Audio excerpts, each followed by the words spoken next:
I felt like I didn't even have a fucking family. This shit could have made it could have broken me, you know what I'm saying? Everything I do comes from here, you know what I'm saying? Because that's all I know. If you're going through something similar with alcohol or drugs, or you're addicted to something, or you went through something terrible, or somebody passed away, as somebody who's been through some shit like this, you need to like stand up, you know what I'm saying? And always getting treated like shit my whole life, and everyone doubting me, I just never let that shit change me, bro.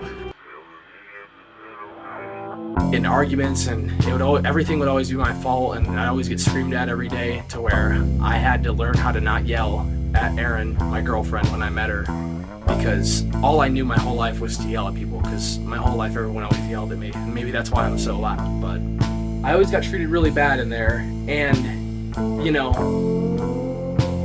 and I always felt like the house was coming down on me and at my dad, because I lived with my dad, my grandma, and my uncle, and they all treated me so unfairly when I was younger, and they do the classic parent where they try to cope with, oh, we gave we did so much for you, but in reality it was like a living hell living at that house. And I would always tell my sister how I just wish I lived with my mom.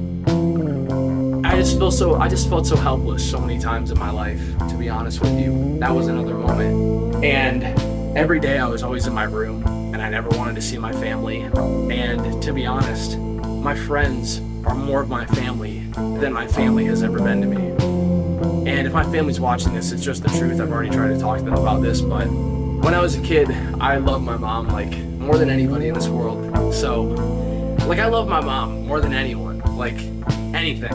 And sitting there and watching beer bottles get smashed over her head, and her always just get hit and stuff, like, as a kid I always wanted to help. And I feel like that's kind of why growing up I wanted to work out, I wanted to be able to intimidate or do anything. And I think that's kind of where the working out part comes from, because as a kid, when you see your mom get abused in front of you and kicked downstairs, it's like there's something more as a boy that you want to do than to help.